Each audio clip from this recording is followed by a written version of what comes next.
vehicles speeding. One day I was down there working, and there were 2 vehicles coming down East Martin. I'm not going to say what they are. I'll try to be nice. But they moved over. They were coming down East Martin. One was in this lane, one was in the other lane, you know, and they turned that curve there at the stop sign, one stop sign, and they were actually speeding after they turned there, like they were racing each other. We have a lot of children in our subdivision now because of people moving in. There's been about 10 or 12 houses sold this last couple of months, 3 months, to new families coming in, and hopefully to come in because of our new high school and the other schools. If something isn't done, somebody's going to get killed. And some of it has to do with some of the senior citizens down there. They're speeding like they're a race car driver. I've got some of my people here that live in Stonewall. They'll vouch for it. You sit right back there. Or over here. No. They moved. And they'll vouch the same way. Carolyn lives on the way into the senior quarters. She has to be careful when she backs out of her driveway that she doesn't get hit. So it is important. The air base put those humps in, and I don't know how many visit the air base, but they put humps in. They have a metal barrier gate after you get to the main gate, down probably 100 yards, maybe 50 yards, 75 yards. It's an automatic gate that comes up. People were hitting that metal so hard that it broke those gates because they were speeding at least 35 or more. And so they had to put humps in on both sides of the streets there to slow people down. They don't have a problem. They have big trucks going over those. Now, one of the vehicles that I think Jay checked when he put those in this subdivision to check them out, one of them, and they're still doing it, is waste management. They go down to the senior private side, by the way. Huh? The private side. I don't care. They still come down they still come down East Martin, waste management truck does, speeding down through there to get into the senior quarters to empty their dumpsters. Then when they come out, they're speeding again, as fast as they can.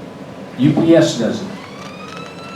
FedEx does it. They don't care. Let me say something. Yeah. I want to make sure it's clear what Mr. Oakley was saying.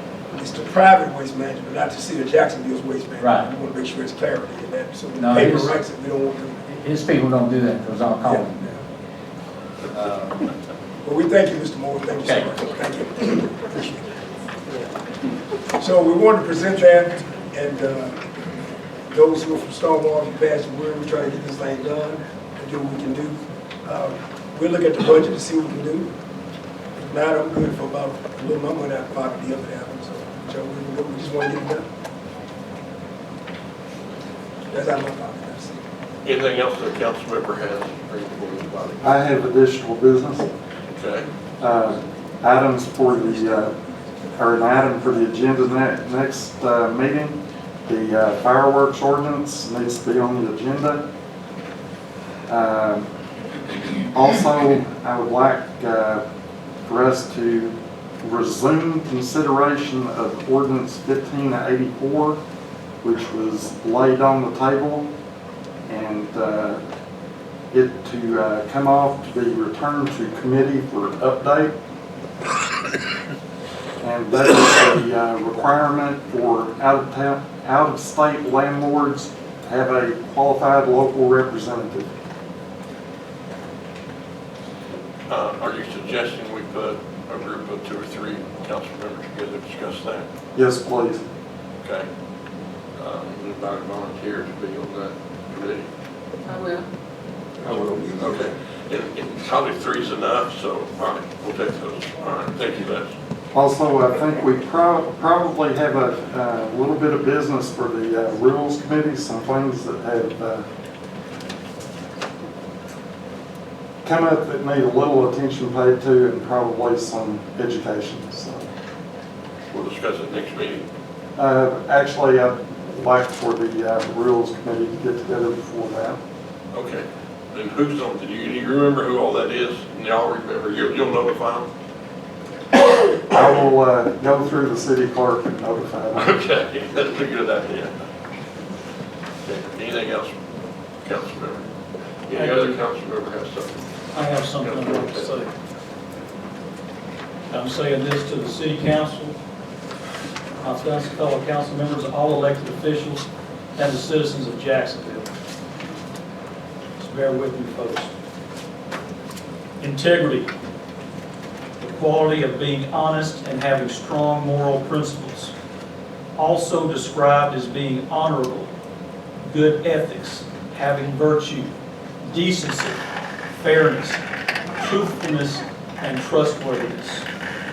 This is what I expect from all elected officials. This is what I expect from all elected officials, department heads, and employees in Jacksonville. Elected officials should not verbally abuse city employees. Elected officials should not send lists to the mayor telling him to fire certain employees because they work for Gary Fletcher, and elected officials should not try to smear employees' names and reputation. Integrity has been lacking somewhat lately. You know what has transpired. It has been in the press and social media. I don't know what the outcome will be. It almost sounds like, quote, the fix is in, unquote, as the paper puts it. All I can do is tell you what I know and my actions. On August 15th, I walked into the called fireworks meeting 5 minutes early. 4 elected officials and the police captains were in there. I had been sitting outside the closed door for 30 minutes. No one came in, no one came out. I thought it was another meeting. When I went in, I asked twice if they were having a meeting, and was answered by one alderman, quote, "No, we are not having a meeting." I made the mistake of giving them the benefit of the doubt, believing what I was told and not my eyes. I saw other elected officials ask the same thing, and they were given the same answer by the same alderman. And still I thought, surely we wouldn't be lied to. We then started our scheduled fireworks meeting. A week later, I found out that an ordinance had been requested to set aside $800,000 out of the next city budget for the police department. This ordinance had been requested the following Monday by the same alderman who repeatedly answered all questions with, quote, "We are not having a meeting," unquote. If it looks like a duck and quacks like a duck, well, yes, there was a meeting. Behind closed doors, no minutes had been taken. But surely they would have notified the press. We all know to notify the press. The alderman who calls the meeting always notifies the press.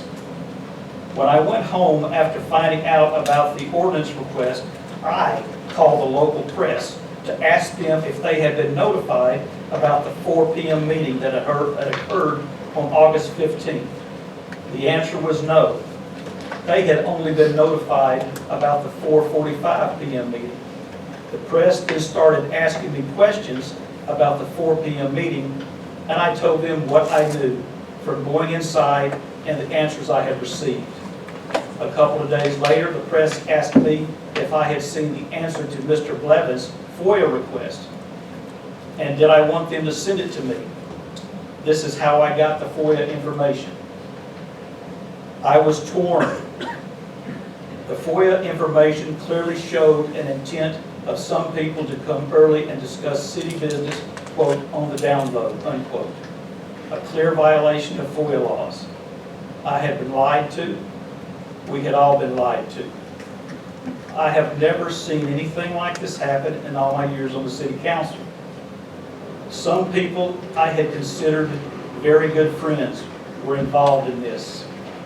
What to do?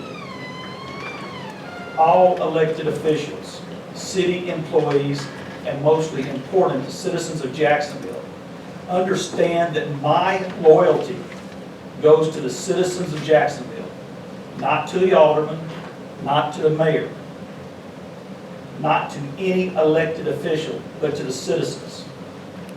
It does not matter which elected officials are involved.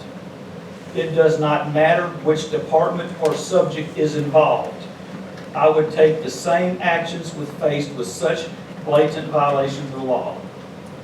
There was only one thing I could do, and that was report the facts to the proper authorities. If the authorities do nothing, it will be on them. I did my due diligence. I upheld my integrity. I represented the law-abiding citizens of Jacksonville. I was loyal to the citizens of Jacksonville. That's my statement.